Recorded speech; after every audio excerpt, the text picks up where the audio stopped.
let's have a look at that. So let me start the screen share and देखते कि यहाँ पे किस टाइप का कंट्रीब्यूशन आपके इन्होंने किया था.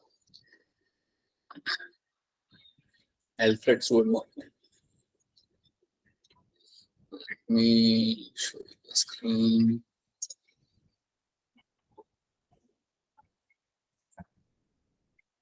ऑलराइट, तो ये वाला क्रॉस हमने कल देखा था. वी हैव सीन कि बॉडी कलर आई कलर के बीच में हमने क्रॉस देखा था और दूसरा क्रॉस हमने देखा था between the I colour and the wing type. तो ये हम देख चुके थे पिछले क्लास के अंदर. हम समझ चुके थे कि यार यहाँ पे एक के अंदर आपको नंबर ऑफ रिकॉम्बिनेंट्स आपको यहाँ पे काफी कम मिल रहे हैं. ओनली 1.3% आपको मिल जाता है. दूसरे के अंदर आपको नंबर ऑफ रिकॉम्बिनेंट मिले थे अराउंड 37.2%. इसके बाद हमने देखा था कि यार आप रिकॉम्बिनेशन फ्रीक्वेंसी निकाल कैसे सकते हो. तो उसका फॉर्मूला हमने यहाँ पे बना दिया था. recombination frequency is equal to number of recombinant upon total progeny into 100. और याद रखना इसके बाद जो भी आपको वैल्यू मिलती है वो हमेशा आपकी वैल्यू आती है परसेंटेज के अंदर. तो इतना हमने यहाँ पे देख लिया था. अब हम समझ रहे हैं क्या कि अल्फ्रेड स्टुअर्ट ने किया क्या था. ये जो आपका मॉर्गन का जो स्टूडेंट था, जो मॉर्गन की लैब में काम करता था, इसने बेसिकली क्या कॉन्ट्रीब्यूट किया था. So understand this thing. Alfred ने यहाँ पे क्या किया, इसको जितने भी वैल्यूज मिल रहे थे रिकॉम्बिनेशन फ्रीक्वेंसी के, जितने भी इसको वैल्यूज मिल रहे थे डेटा के अंदर, उसको उसने यूज किया as a measure of distance. So he was using the value of recombination frequency to measure the distance between the two genes. He was using this values, he was using this as a measure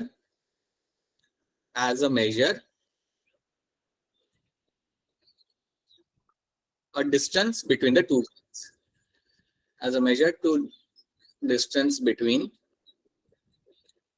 two genes. So दो gene के बीच में distance measure करने के लिए उसने ये RF value को यहाँ पे उसने यूज किया. तो ये लिखा हुआ है यहाँ पे, he used the frequency of recombination between the gene pairs on the same chromosome as a measure of distance between the genes.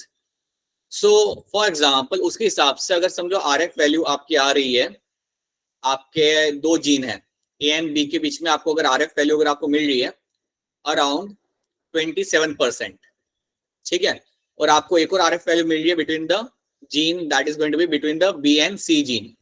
ये दो जीन के बीच में आपकी जो RF वैल्यू आ रही है समझो वो है आपकी अराउंड 12%.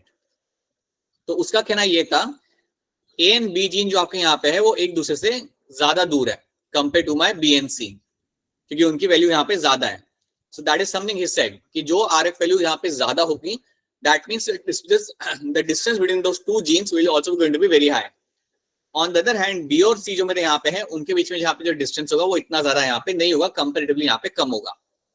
तो इस वैल्यू को यूज करके, RF वैल्यू को यूज करके, he was able to map the genes on the chromosome. He was able to map the position of the gene on the chromosome.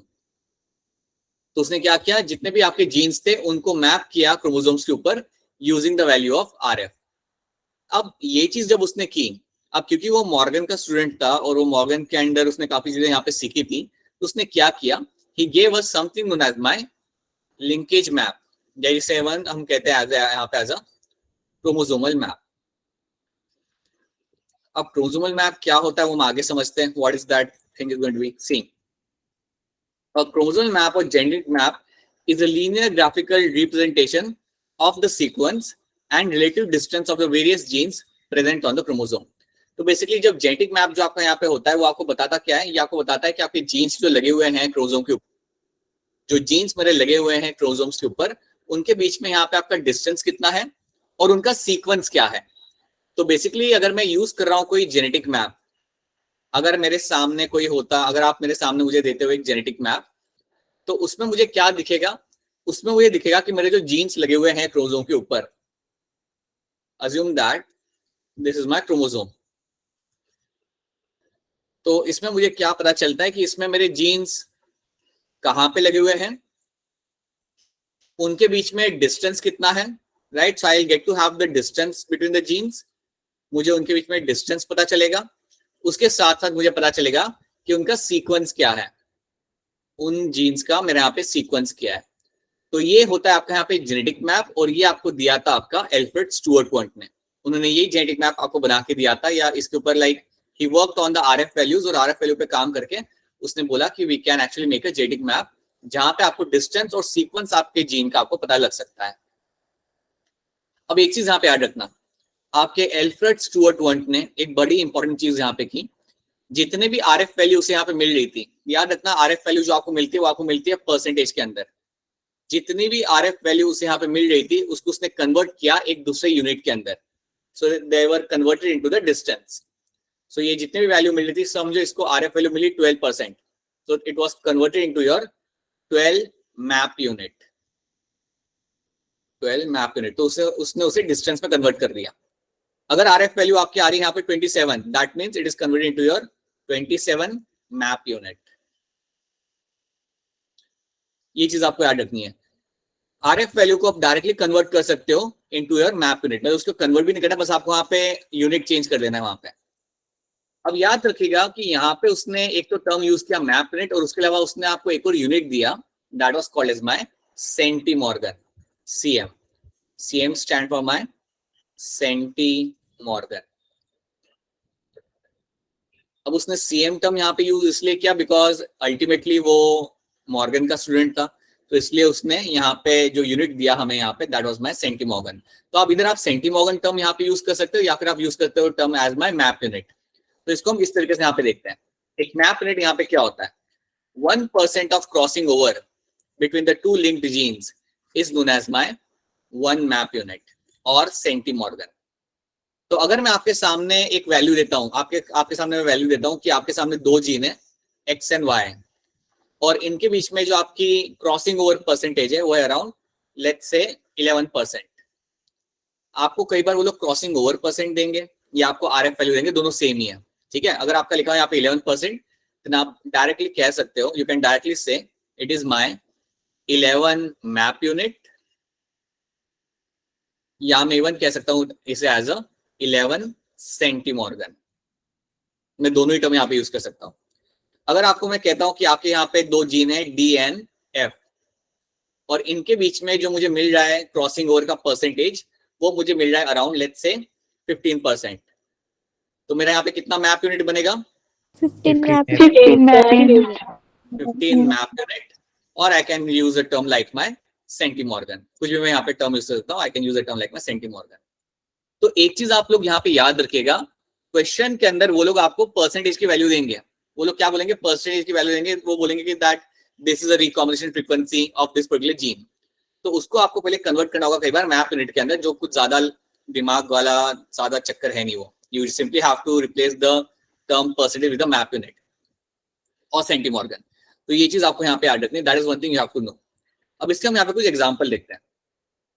For example यहाँ पे मुझे कुछ रिकॉम्बिनेशन फ्रीक्वेंसी देके रखी है, they have given us some of the recombination frequency over here. तो RF की value यहाँ पे देके रखी है, एक तो दो जीन है मेरे यहाँ पे डी एंड वीजी, इसके बीच में जो आरएफ वैल्यू मेरी है यहाँ पे that is my 18%।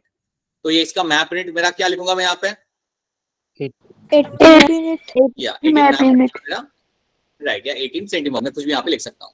Similarly between black body का बी वाला जीन एंड सिनेबा आई का सीएन वाला जीन, इसके बीच में जो मुझे आरएफ वैल्यू मिली है that is my 9%, so I can write over here 9 centimetre, right. उसी तरीके से सिनेबार आई और वेस्टिजियल विंग के बीच में भी मुझे यहाँ पे मिला रिकॉम्बिनेशन फ्रीक्वेंसी का value that is 9.5%, so that means your 9.5 सेंटीमॉर्गन।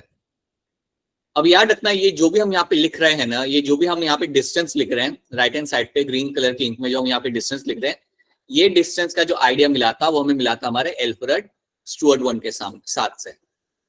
उनके कॉन्ट्रीब्यूशन से हमें ये डिस्टेंस का आइडिया मिला, और ये उन्होंने ही हमें बताया कि आरएफ वैल्यू यूज करके हम उसे डिस्टेंस में कन्वर्ट कर सकते हैं।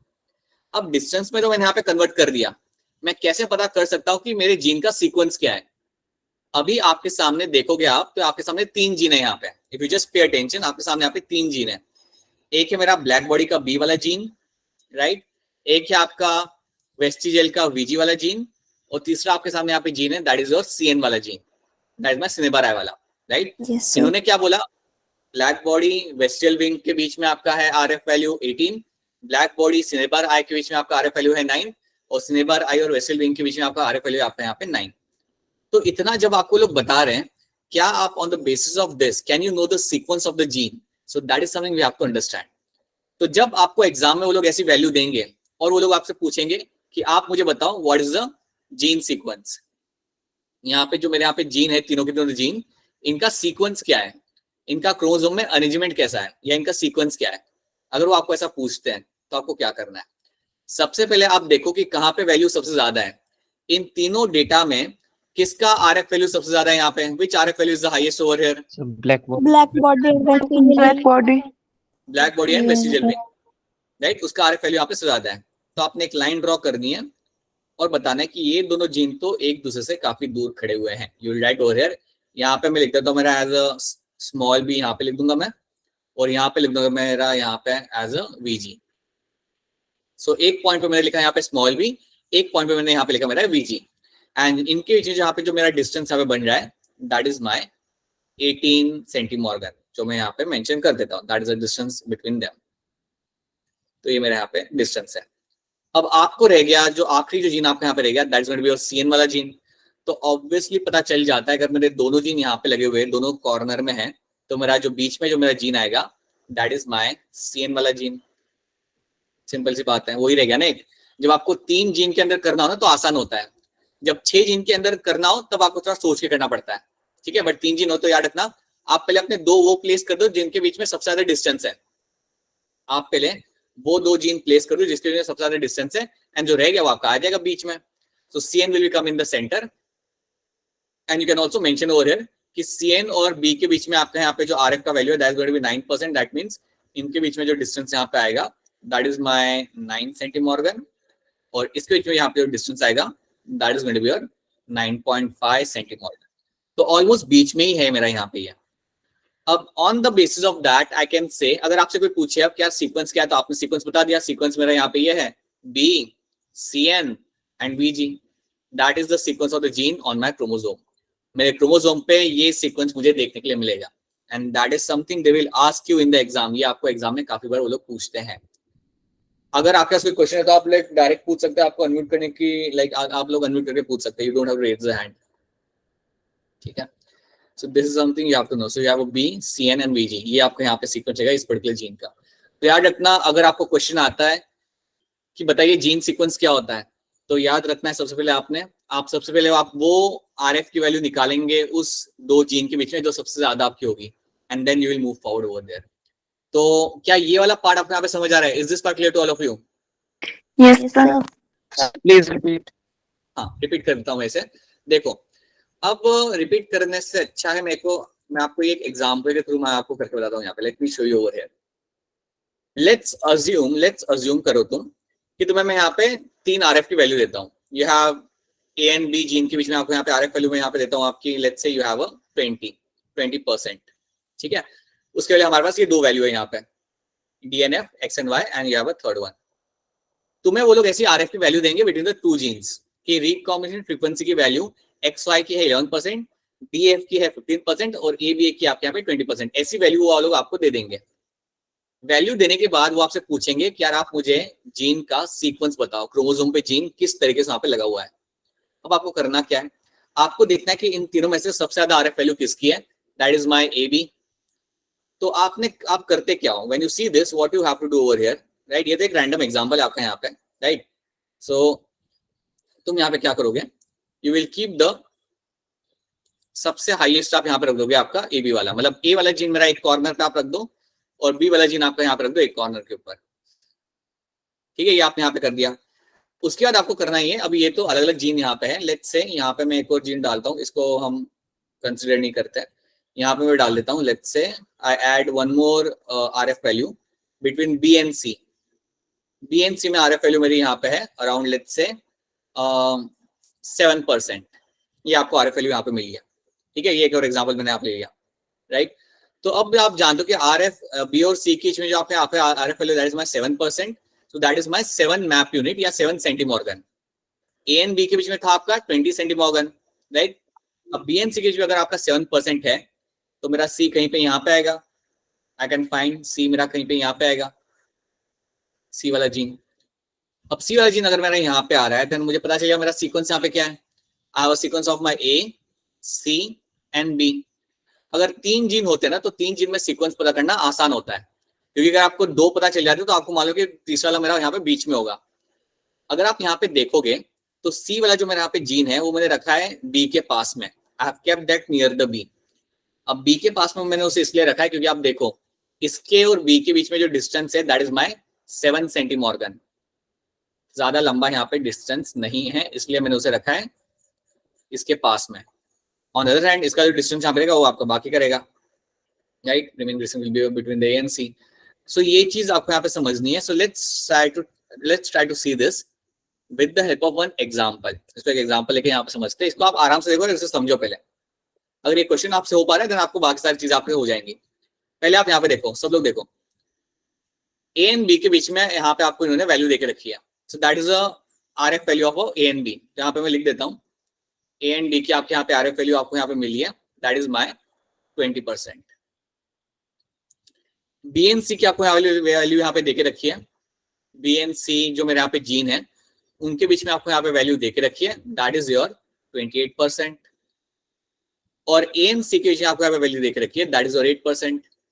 ए एंड सी के बीच में आपको यहाँ पे वैल्यू मिली है and that value is your 8%। तो ये तीन आपको आरएफ वैल्यू देके रखी है। अब आप लोग मुझे बताइए इन तीनों में से मैं कौन सी वैल्यू सबसे पहले प्लेस करूंगा? B and C. या ये पहले, यहाँ राइट, आपका आंसर यहाँ पे सही। या फिर आप ये कह सकते हो इनमें से कौन सा आरएफ की वैल्यू सबसे ज्यादा यहाँ पे है, दैट इज माय बीएनसी की। बीएनसी की आरएफ यहाँ पे सबसे ज्यादा है, दैट मींस इन दोनों के बीच में सबसे ज्यादा डिस्टेंस है। याद रखना, जिसकी आरएफ वैल्यू सबसे ज्यादा यहाँ पे होगी उसके बीच में डिस्टेंस आपका यहाँ पे सबसे ज्यादा होगा। तो मैंने करना क्या है, मैंने सबसे पहले बीएनसी को यहाँ पे करना है place, that's the first thing I will do over here. So मैं बीएनसी को यहाँ पे कर दूंगा प्लेस। लेट्स से यहाँ पे मैंने अपना लिख दिया बी वाला जी और यहाँ पे लिख दिया मैंने मेरा सी वाला जी। इतना तो क्लियर है कि इतना करने के बाद ही मुझे मेरा आंसर यहाँ पे मिल जाता है, इतना तो मैं क्लियर हूँ कि मेरा बीच में आएगा ए। आप मुझे ये बताओ, आप मुझे सोच के बताओ कि ए मेरा किसके पास आएगा, सी के पास आएगा या बी के पास आएगा? मेरा ए कहाँ पे आएगा? सी के पास। राइट, सी के पास वो इसलिए आ रहा है क्योंकि यहाँ पे लिखा हुआ उन लोगों ने ए एंड सी के बीच जो आपको यहाँ पे डिस्टेंस आ रहा है वो आपका आ रहा है 8 सेंटीमॉर्गन का, और ए एंड बी के बीच में जो आपको यहाँ पे डिस्टेंस है दैट इज अराउंड माय 20 सेंटीमॉर्गन। अगर मैं इसको कन्वर्ट करता हूँ तो सो आई विल फाइंड ए जो मेरा आएगा वो कहीं पे मेरा यहाँ पे आएगा। So A will be somewhere over here. Now on the basis of that I can very clearly say कि अगर आपसे वो लोग पूछे कि यार सीक्वेंस क्या है यहाँ पे, देन आपका आंसर यहाँ पे बन जाता है your sequence going to be your B option A and C. Option B ये हाँ बेटा बोलो क्या कर रहे हो आप? अच्छा आंसर बता रहे हो, यस सर। ठीक है। That is something will find happening over here. तो याद रखना जब आपको ऐसा क्वेश्चन आएगा कि सीक्वेंस पूछा है जीन का आरएफ वैल्यू देके, तो सबसे ज्यादा आरएफ वैल्यू को आप पहले करोगे बीच में प्लेस, पहले आप उसे प्लेस करोगे क्योंकि उन दो जीन के बीच में सबसे ज्यादा डिस्टेंस है, and then you will start placing your other values. And other value मतलब जो आपका बीच में आएगा आप उसे रख देना। देखो जब ये तीन वैल्यूज आपको देते हैं ना, तीन जीन का जब आपको एक स्टोरी करना होता है तो आसान है, 4-5 का होता है तो थोड़ा आपको सोच के करना पड़ता है। So this is something very similar, simple for you to do that. But जब 4-5 जीन होंगे तो थोड़ा सा आपको सोचना पड़ेगा, और वो एग्जाम में आपको 4-5 जीन ही वो लोग वहां पे देंगे, ठीक है। पहले ये बताओ क्या 3 जीन का सीक्वेंस आप लोग फाइंड कर सकते हो अब खुद से? Yes, sir. Yes sir. Yes, sir. Yes, sir. So these are the 3 things, this is how you are going to find the sequence of the gene, and that is something you have to know. अब इसमें आप ये वाला question हम बाद में करते हैं, ये भी हम करेंगे अभी। इसके पहले आप मुझे ये वाला क्वेश्चन करके बता दो। क्वेश्चन को आप ध्यान से देखो, all of you please have a look at this question very carefully, right. अब देखो यहाँ पे भी आपको 3 जीन की ही स्टोरी आपको देके रखी है यहाँ पे, राइट। आप लोग पहले मुझे ये बताओ, सब लोग देख लो एक बार आराम से इसे, राइट। जीन के नाम नहीं पढ़ पाओगे तभी चलेगा, बट जीन यहाँ पे देख लो कि जीन कितने इन्वॉल्व है, यहाँ पे 3 इन्वॉल्व है टोटल, ठीक है। आप मुझे ये बताओ, यहाँ पे भी आपको सीक्वेंस मुझे बताना है, you have to tell me the sequence of the gene. First of all tell me इन तीनों में से सबसे हाईएस्ट आरएफ वैल्यू किसकी है? एससी एंड सीवी की मेरी सबसे हाईएस्ट यहाँ पे आरएफ वैल्यू है, ठीक है। तो मैं पहली चीज यहाँ पे क्या करूंगा,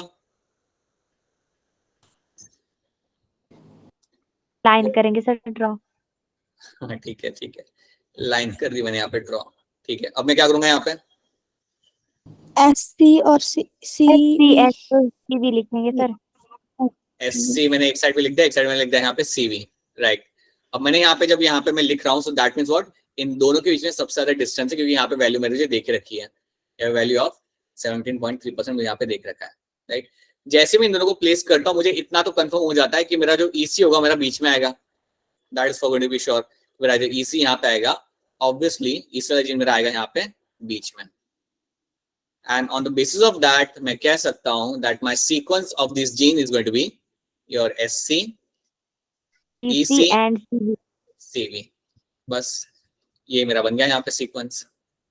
ऐसी क्वेश्चन आ जाए, इसमें कुछ नहीं करना होता, आपको याद रखना है आपके जितने भी RF के वैल्यू है वो आपके एक डिस्टेंस है, basically they are all my distance over here. तो जो सबसे ज्यादा RF का वैल्यू होगा वो आपका सबसे दो जीन आपके सबसे दूर खड़े, that is something you have to understand. उन दोनों को आप वहां पे प्लेस करो एंड देन बीच में आप लगा दो अपना जो रह गया होगा जीन, उसे आप बीच में प्लेस कर दो and that becomes your sequence over here. So यहाँ पे जो आपका सीक्वेंस बन गया that is my SC EC and CV, that is the sequence over here. और ये आपको यहाँ पे याद रखना है।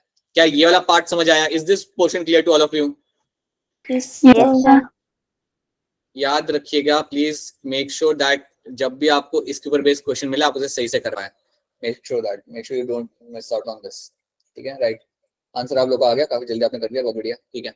नाउ अब एक क्वेश्चन है यहाँ पे जो आप थोड़ा सोच के करेंगे। क्वेश्चन करने के पहले मुझे ये बता दो कि RF फाइंड करने की वैल्यू क्या, फॉर्मूला क्या होता है RF फाइंड करने का? Number of recombinant by total progeny into 100. Right, number of recombinant, बिल्कुल सही, अपॉन टोटल प्रोजेनी इनटू 100, ये आपका रहता है फॉर्मूला। अब ये फॉर्मूला अभी हमारा काम आएगा, तो इसको हम यहाँ पे समझते हैं। और ये करने के बाद मुझे जो RF की वैल्यू यहाँ पे मिलती है ना, याद रखना that will be in the percentage में वो वैल्यू मिलेगी, फिर मैं उसे कह सकता हूँ then I can convert them into the map unit या सेंटीमॉर्गन। अब इस क्वेश्चन को आप ध्यान से देखो, आराम से देखो, अंडरस्टैंड दिस क्वेश्चन। क्वेश्चन में आपको यहाँ पे पूछा है कि इन्होंने एक क्रॉस कराया homozygous individual for homozygous for A and B and wild type. इसको हमने यहाँ पे क्रॉस कराया इन लोगों ने, और क्रॉस कराने के बाद इनको क्या मिला यहाँ पे प्लस प्लस मतलब wild type. In this cross 700 out of 1000 individuals were parental. 700 like 1000 में से 700 जो आपको इंडिविजुअल्स यहाँ पे मिले वो आपको मिले यहाँ पे पेरेंटल टाइप के। Then the distance between A and B is what? क्या आप ये खुद से कर सकते हो या Yes, sir. Yes, sir. एक बार खुद से ट्राई करो, देखते किस कौन पहले आंसर करता है इसके अंदर। तो डायरेक्टली आंसर कर दिया, अरे क्या बात है, करके देखते हैं पहले से करा कैसे आप लोगों ने कराया, जरा देखते हैं। So first of all understand this thing, सब लोग ध्यान से देख लो इसे। आपको उन लोगों ने दिया हुआ है कि 700 है मेरे पेरेंटल, सो पेरेंटल मुझे यहाँ पे मिले, पेरेंटल नंबर जो मुझे मिले यहाँ पे प्रोजेनी का वो है मेरे यहाँ पे 700। रिकॉम्बिनेंट यहाँ पे जो मेरे होंगे वो कितने होंगे फिर मेरे, कितने होंगे? 300 होंगे, क्योंकि बोला है ना उन लोगों ने 1000 में से 700 पेरेंटल है, मतलब बाकी मेरे गए यहाँ पे 300, तो 300 will be my recombinant one over here. तो मुझे मेरा 300 वाला मेरा यहाँ पे मुझे नंबर मिल गया। अब मैंने करना कुछ नहीं, मेरा जो RF वाला जो यहाँ पे फॉर्मूला होता है वो मैंने यहाँ पे लगा देना है। So that means what, number of recombinant 300 upon total progeny. Total progeny कितनी है मेरे पास यहाँ पे? 1000 into 100। जब ये तुम करोगे you will get the value and that will be my 30%। ये तुम्हें यहाँ पे मिलेगा। अब 30% को आपने सिंपली कन्वर्ट करना है, that becomes my 30 map unit। ये आपका यहाँ पे बन जाता है यहाँ पे आंसर। तो ऐसे क्वेश्चन भी आपको मिलेंगे, जो अगला असाइनमेंट आपके साथ शेयर करूंगा उसमें ऐसे क्वेश्चन आपको मिलेंगे, तो आपको ध्यान से करना पड़ेगा। याद रखना, एक बार अगर आपको पेरेंटल और रिकॉम्बिनेंट का नंबर आपको मिल जाता है देन वो करना आसान है, then you can get to know कि उसमें डिस्टेंस कितना है। आप RF की डिस्टेंस, RF का वैल्यू आप फाइंड कर लो, RF का वैल्यू आपको मिल गया, आपको डिस्टेंस मिल गया, सिंपल सी बात, और आपको उसमें कुछ करना नहीं है। So that is also one thing you have to remember over there, ठीक है। तो ये वाले क्वेश्चन भी जब आपको फ्यूचर में मिलेंगे तो प्लीज करना, सही से करना। ऐसा क्वेश्चन आपका आया था नीट 2022 के अंदर, जहां पर उन्होंने सीक्वेंस ऑफ जीन पूछा था। So please understand what has to be done in this. जब भी ऐसा मिले, बिना कुछ सोचे, बिना कुछ देखे, सबसे बड़ा जो लेंथ होता है RF का या RF का वैल्यू होता है उसे आप नीचे रख दो, राइट। तो क्या आप ऐसे क्वेश्चंस कर पाएंगे आप खुद से? Yes, sir. Yes, sir.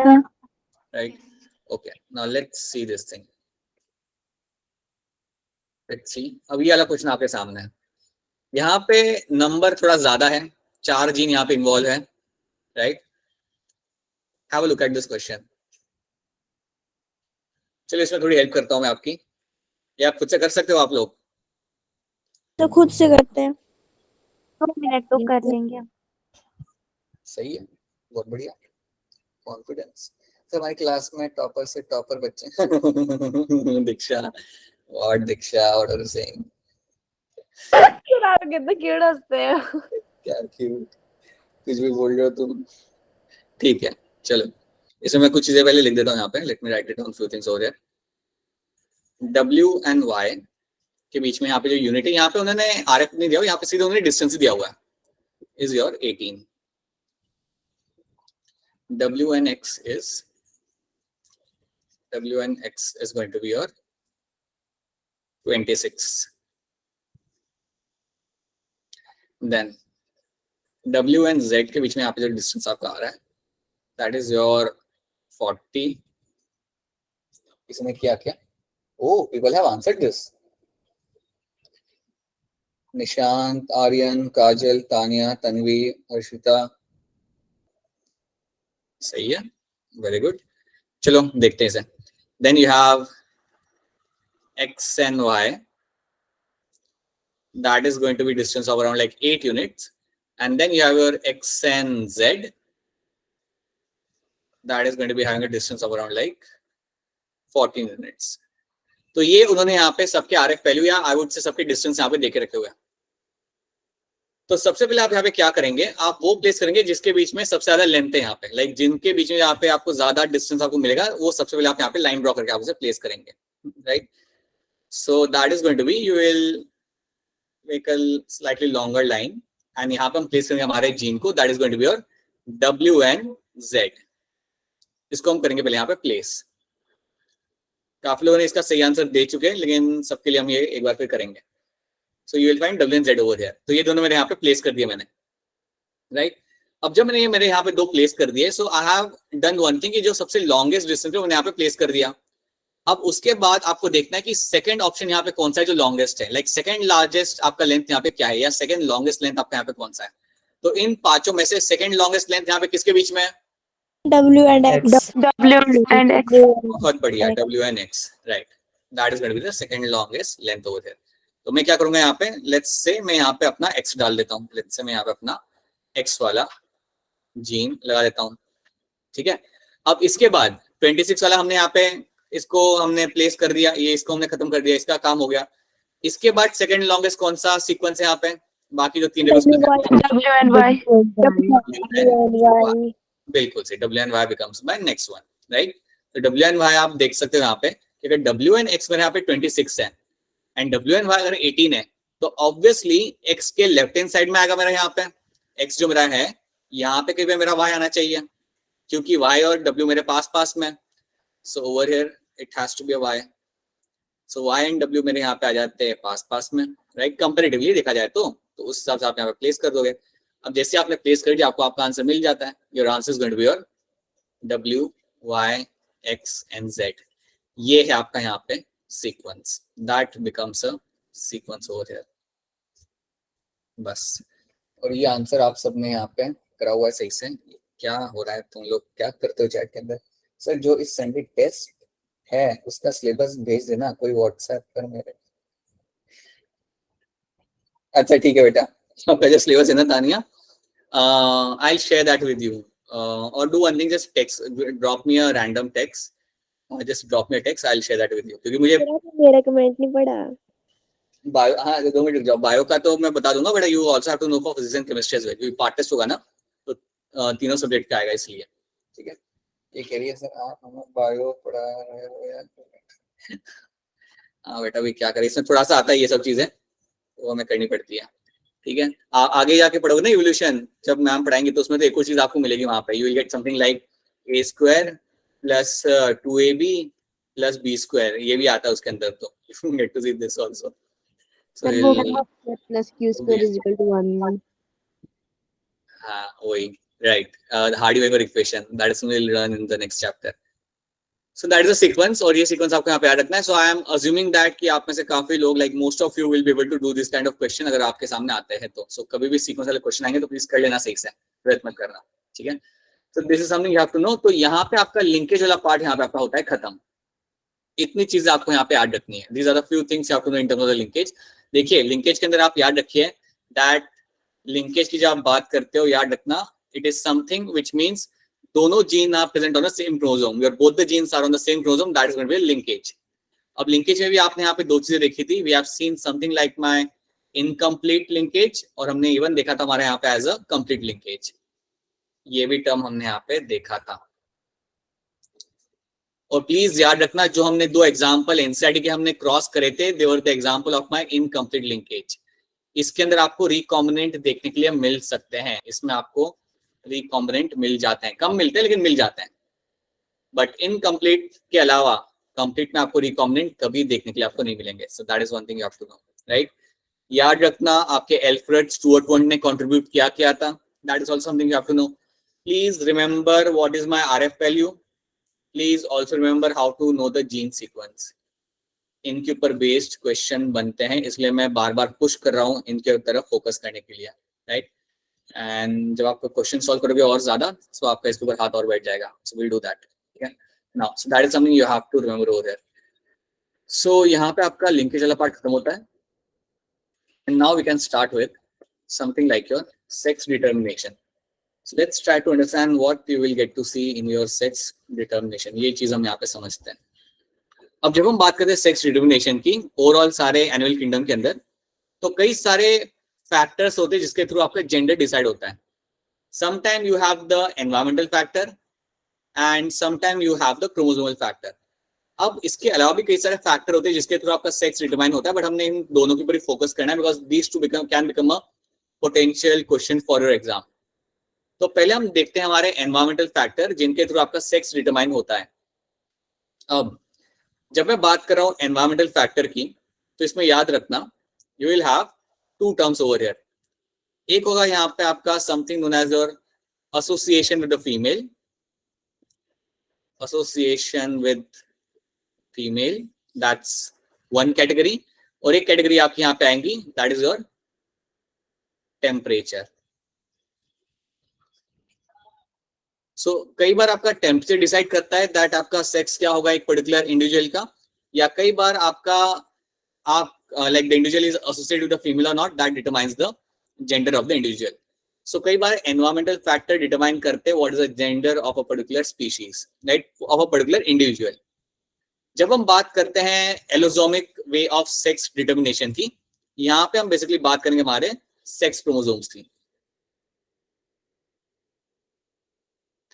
Basically कई सारे स्पीशीज के अंदर इंक्लूडिंग अस सेक्स क्रोमोसोम्स आपका जेंडर डिसाइड करते हैं. सो बेसिकली आपके जो क्रोमोसोम्स होते हैं वही आपका जेंडर यहाँ पे डिसाइड करेंगे. तो याद रखिएगा you have two categories over here, allosomic और क्रोमोसोमल सेक्स डिटर्मिनेशन, जहाँ पे क्रोमोसोम्स डिटरमाइन करते हैं एक जेंडर एक इंडिविजुअल का, और दूसरा आपका यहाँ पे होता है environmental factor which determines the gender of the species और individual. So let's try to see that. So let's start with the environmental factor और environmental way of my sex determination. तो पहला जो आप यहाँ पे टर्म समझेंगे that is my association with the female. अब एक चीज याद रखना, आपके पास यहाँ पे एक स्पीशीज है नोन एज बाय बोनेलिया. बोनेलिया बेसिकली आपका एक एनालिड है, इट इज योर एनालिड, और ये एनालिड आपको मिलेगा देखने के लिए ओशन में. So it's a marine annelid. अब इसमें होता क्या है, what do get to see in this ना, दैट फीमेल्स आर लार्ज. इसमें जो फीमेल्स होती है they are going to be quite large. Females आपके यहाँ पे काफी लार्ज होंगी, और फीमेल्स यहाँ पे क्या करेंगी, वो करेंगे यहाँ पे egg lay. So they will lay the eggs. अब सुनो ध्यान से, यहाँ पे होता क्या है, एग में से आपका लार्वा हैच आउट करके निकलेगा. एग में से आपका यहाँ पे लार्वा हैच आउट करके निकलेगा. सो आपका समझिए लार्वा निकल आया, समझो दिस इज योर लार्वा. अब जैसे मैंने यहाँ पे लार्वा यहाँ पे हैच आउट करके निकला, अब ये लार्वा क्या करेगा, अगर ये लार्वा फीमेल के पास जाके अटैच हो जाता है, अगर ये लार्वा जाता है और फीमेल के साथ हो जाता है attach, if it get itself attach with the female, अगर ये फीमेल से जाके यहाँ पे अटैच हो जाएगा देन याद रखना this larva then will turn into a male larva, or this larva will turn into a male individual. This will turn into a male individual or male animal. तो basically जब larva born हुआ था तब उसका sex determine नहीं था, तो वो अनडिफरेंशिएटेड था, उसका कोई सेक्स था नहीं वो टाइम पे. लेकिन जैसे वो जाके फीमेल से अटैच होता है तो वो टाइम पे what will happen, that will turn into a male. जैसे वो फीमेल से अटैच होगा what will happen, it will develop into a male animal. ये डेवलप करेगा इनटू अ मेल एनिमल. और मेल एनिमल डेवलप करने के बाद क्या करेगा वो, it will get inside the female, it will enter inside, याद रखना, it will enter inside and will start living there as a parasite. और अंदर जाके it will start living there as a parasite. As a parasite वो अंदर body में रहना चालू करेगा. तो इतना तुम्हें यहाँ पे याद रखना है कि अगर लार्वा आपका बॉर्न होता है और लार्वा अगर जाके अटैच होता है फीमेल बॉडी के साथ या फीमेल के साथ वो अटैच होगा, so in that case what will happen, it will turn into a male, और ये मेल फिर एंटर करेगा फीमेल के अंदर और वहां पे वो रहेगा जिंदगी भर as a parasite. So that is something you have to know. दूसरी कंडीशन आपकी ये है कि समझो लार्वा डिसाइड करता है कि मुझे रहना है इंडिपेंडेंट. लार्वा कहता है कि मुझे किसी के साथ अटैच नहीं होना, मुझे अपनी जीनी है जिंदगी इंडिपेंडेंट. तो उस कंडीशन में क्या होगा, if a larva becomes independent over here, अगर मेरा लार्वा हो जाता है यहाँ पे let's say independent, then in that case क्या होगा, this larva will develop into a female animal. This larva will develop into a female animal. Yes, sir. And will grow in size. It will turn into a female animal, it will grow in size and will start living as a independent and will start living as an independent animal, like individual over there. So ये चीज आपको यहाँ पे याद रखनी है कि अगर आपका लार्वा जाके अटैच होता है फीमेल के साथ, then it will turn into a male. But अगर आपका लार्वा अकेला रहता है पानी में और फीमेल से दूर रहता है और इंडिविजुअली रहता है एज ए इंडिपेंडेंट एनिमल, वो तरीके से वो रहता है, then it will turn into the female. और याद रखना बोनेलिया के अंदर females are larger than the males. So इसलिए कहा जाता है कि इसके अंदर जो एसोसिएशन है आपका फीमेल्स के साथ वो डिटरमाइन करता है कि आपका जेंडर क्या होगा उस पर्टिकुलर एनिमल का. If it is living with a female then it's a male, away from the female it is going to be your female. That is something you have to know. अगर female animal से दूर रहता है larva then it will turn into the female. तो ये तुम्हें यहाँ पे पता होना चाहिए. सो ये वाला पार्ट क्लियर है सबको यहाँ पे? क्या चलता है तुम लोग को चैट के अंदर? ये वाला पार्ट समझ आ रहा है आप सबको यहाँ पे? Is this part clear to all of you? Yes, sir. Right. So this is your association with the female वाला component आपने यहाँ पे ऐड रखना है. Let's see what happening in the chat. Sir, maths ही पढ़ना चाहिए था.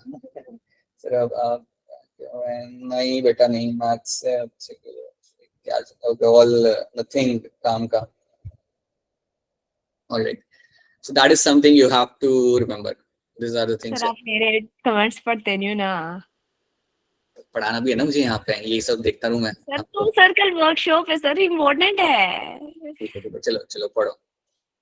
तो So बाहर ये से ही रिलेटेड है. हाँ देखता हूँ बेटा, बाद में देखता हूँ. So you have over here few things. If a larva comes in a contact with a female, it develops into a male. Right?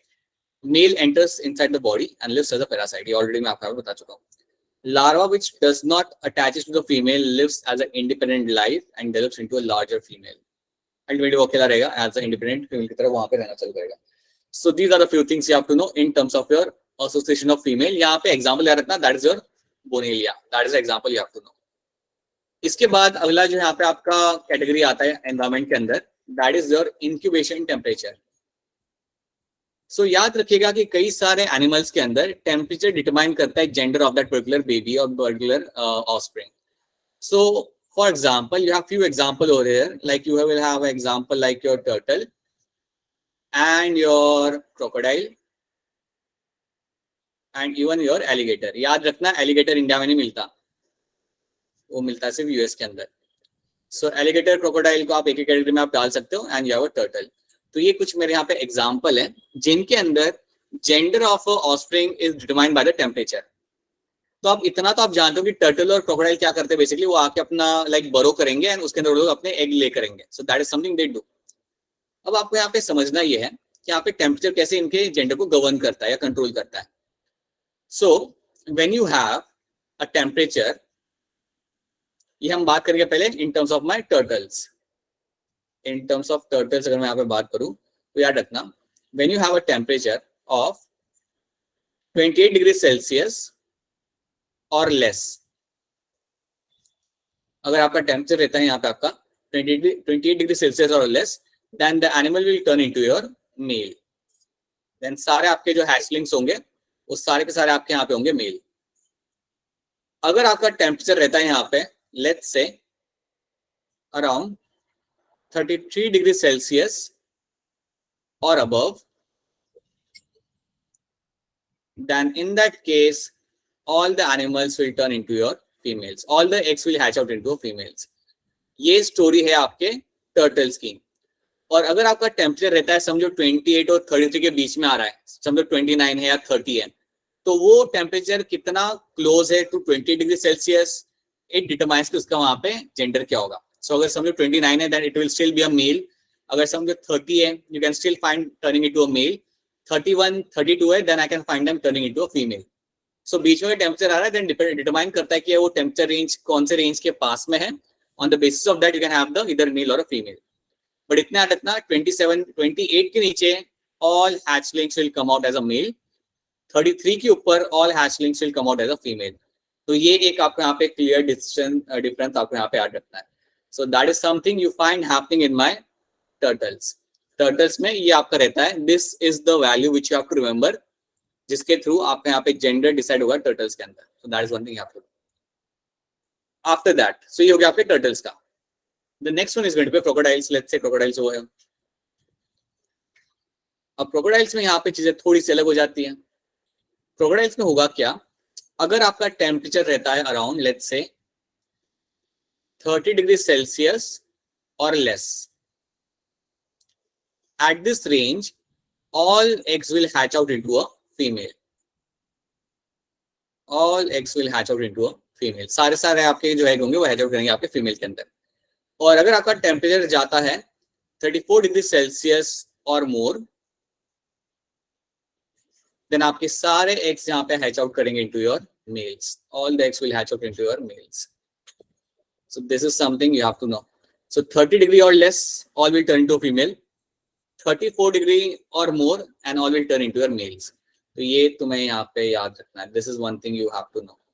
ये आपको मिलेगा देखने के लिए. This is something you will get to see in terms of your crocodiles. So crocodiles में आपको ये देखने के लिए मिलेगा that this is how the temperature in them will decide कि आपके hatchling किस में like born हो रहे हैं. ये वाला पार्ट समझ आ रहा है आपको? This is part clear to all of you? Yes, sir. मुझे एक चीज सोच के बताओ, यहाँ पे तुम्हें थोड़ा सोचना पड़ेगा. ग्लोबल वार्मिंग से मेरे टर्टल की पॉपुलेशन पे कैसे फर्क पड़ सकता है? Because of global warming, how the turtle population can get affected over here? So female population बढ़ जाएगी. फीमेल बच जाएगा. बढ़ जाएगा. ये भी एक पोटेंशियल थ्रेट है मेरे सी टर्टल्स के लिए. यार नहीं, जो पिक्चर यहाँ पे बनी हुई है ना, that is a picture of a sea turtle. ये आपको कोस्टल एरिया पे आपको दिख जाते हैं. बेसिकली अगर आप गुजरात, महाराष्ट्र, कर्नाटक के कोस्टल एरिया में आते हो तो you can get to see them. So sea turtle are the one जिनका पॉपुलेशन वैसे ही कम है. They are all endangered. याद रखना, sea turtle throughout the world आपके एंडेंजर्ड पॉपुलेशन है आपकी है. अगर ग्लोबल वार्मिंग होता है तो इनके साथ वही दिक्कत है कि जितने भी हैच आउट होंगे ना आपके एग्स, वो सारे फीमेल होंगे.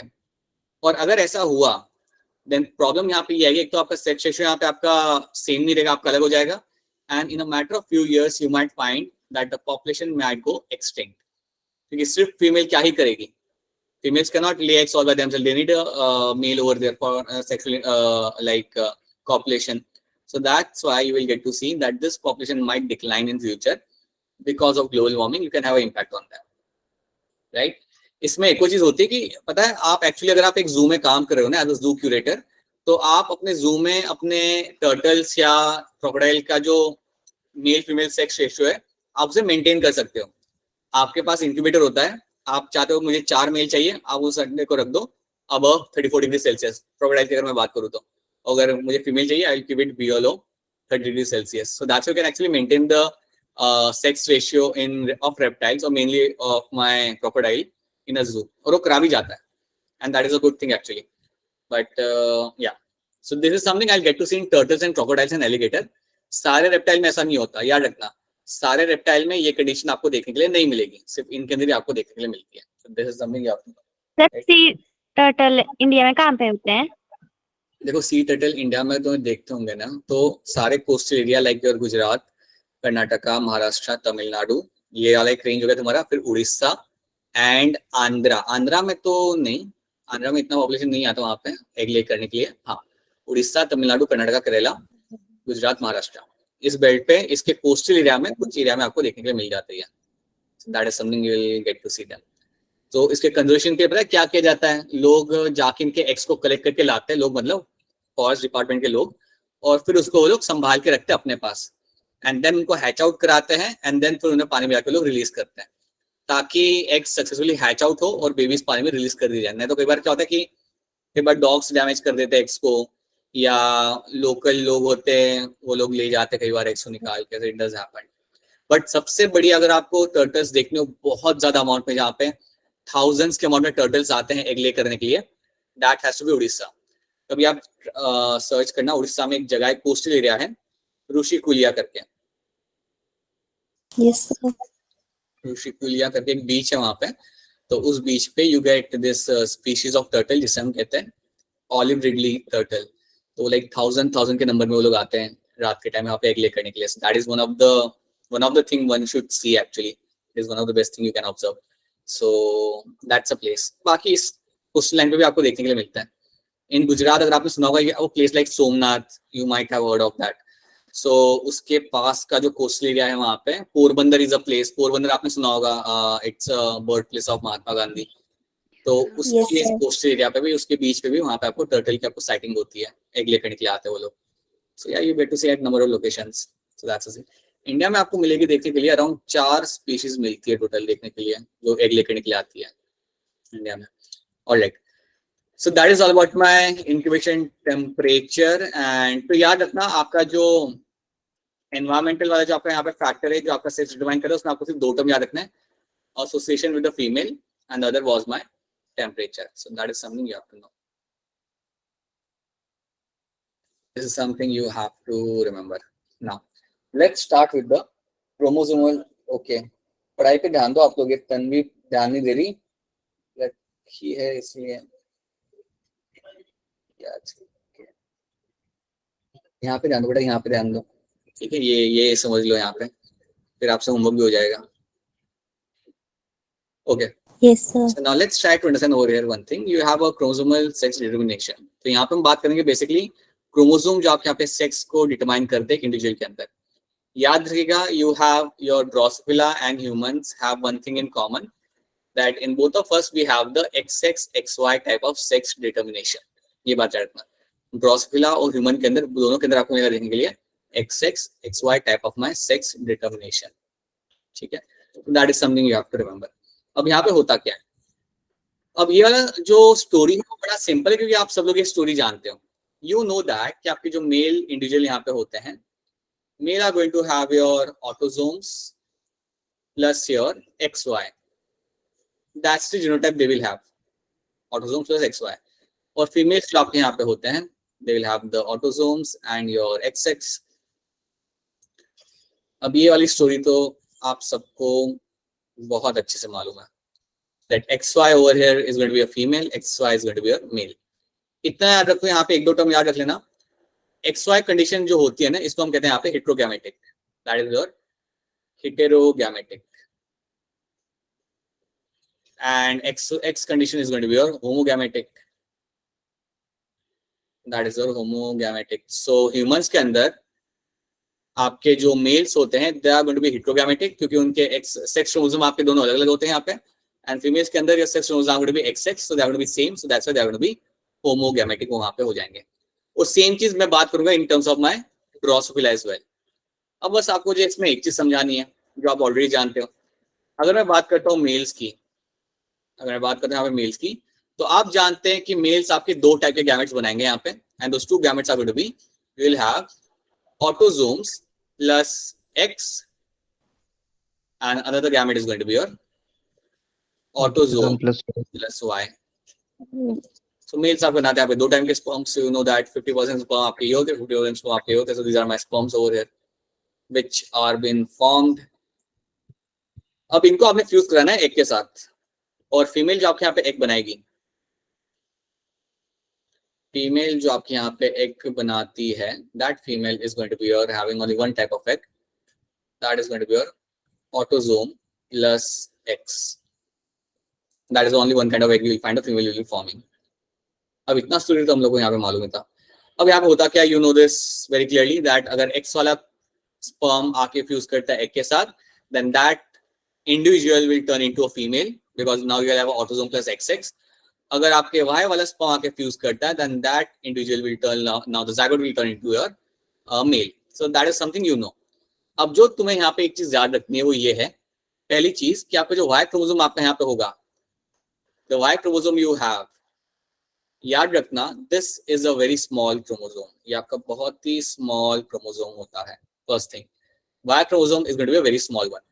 That's one thing I want all of you to remember कि Y जो होता है वो X जितना बड़ा नहीं होता, वो थोड़ा छोटा होता है। इस पे जो नंबर ऑफ जीन्स होते हैं वो भी काफी कम होता है। उसके बाद एक चीज याद रखना, Y क्रोमोसोम पे एक आपको जीन मिलेगा देखने के लिए, and that gene is called as my SRY gene. Y chromosome पे आपको एक जीन मिलेगा देखने के लिए, and that gene is called as my SRY gene. अब क्वेश्चन ये कि यार ये मेरा जीन करता क्या है? ये जीन आपका बनाता है something known as my TDF, testis determining factor, testis determining factor. ये चीज भूलना मत कि आपके पास Y क्रोमोसोम के ऊपर एक आपका जीन है और उस जीन का नाम है आपका यहाँ पे SRY जीन। ये जीन बनाता है आपके यहाँ पे एक प्रोटीन, उसे हम बोलते हैं यहाँ पे आपका टेस्टिस डिटरमाइनिंग फैक्टर। अब ये फैक्टर यहाँ पे क्या करता है, याद रखेगा, TDF जाके एम्ब्रियो के गोनाड्स वाले एरिया में जाके बोलेगा टू स्टार्ट मेकिंग टेस्टिस। आप जानते हो कि जब आपका एम्ब्रियो ग्रो कर रहा होता है तो एक सर्टेन एरिया होगा जहां पे आपके गोनाड्स बनेंगे, तो उस एरिया में जाके TDF जाके बोलेगा that you should start making testis over here. So over there you will finding कि गोनाड्स वाले एरिया के अंदर आपका टेस्टिस फॉर्मेशन वहां पे आपका चालू होता है। सो याद रखना, ये जीन बड़ा ही एसेंशियल है मेल सेक्स डिटरमाइन करने के लिए इन द एम्ब्रियो। आपका जो SRY जीन आपका यहाँ पे होता है, it will make the TDF will go and tell the gonads of the embryo, या जो एरिया होगा गोनाड्स का उसे जाके वो ट्रिगर करेगा to start forming testis, and that's how the testis are been form. तो ये चीज याद रखना। पहले याद रखो कि SRY जीन कहाँ पे होता है और ये बनाता क्या है। बनाता मेरा यहाँ पे ये टेस्टिस डिटरमाइनिंग फैक्टर, जो जाके बेसिकली जाके बोलेंगे आपके एम्ब्रियो को कि यार आप टेस्टिस बनाना यहाँ पे चालू करो। So that is something you have to do. ठीक है। अब जब किसी फीमेल के अंदर तो ऑब्वियसली Y क्रोमोसोम तो यहाँ पे होगा नहीं, तो फीमेल के अंदर यहाँ पे क्या होता है कि फीमेल में जब Y क्रोमोसोम नहीं होता तो अपने आप एम्ब्रियो के अंदर जो गोनाड्स होते हैं वहां पे आपका ओवरी फॉर्मेशन आपका चालू हो जाता है। ये एम्ब्रियो की जो वो लोकेशन होती है जहाँ पे गोनाड्स बनने होते हैं, वहां पे आपका ओवरी फॉर्मेशन ऑटोमेटिकली चालू हो जाएगा अगर TDF आपका नहीं आता वहां पे। तो सिंपल सी बात है। So that is one thing you have to know. तो ये एक चीज है जो आपको याद रखनी पड़ेगी, जो अलग है थोड़ी सी। That is something you have to remember. ये वाला पार्ट यहाँ पे क्लियर है? Is this part clear to all of you? Yes, sir. Yes. So please remember what is my TDF SRY gene वाला पार्ट यहाँ पे याद रखना। एंड अभी तक हम लोग यहाँ तक ही करेंगे, we won't be going beyond this। So जितना अभी तक करा है वो देख लो, and main thing please question solve करो। आई थिंक काफी लोग क्वेश्चन सॉल्व कर रहे हैं and they are sending me the assignment. जो आपके इनकरेक्ट है ना, I try to find out a way to give you the solution for that, but along with that please keep on solving question, और linkage वाले question ज्यादा solve करना, क्योंकि उसमें कई बार वो लोग घुमा घुमा के क्वेश्चन पूछ लेते हैं। ठीक है। And I am hoping that कि जब मैं आपके साथ शेयर करूंगा assignment for your recombination frequency वाले क्वेश्चन तो आप उसे कर पाएंगे, और नहीं कर पाए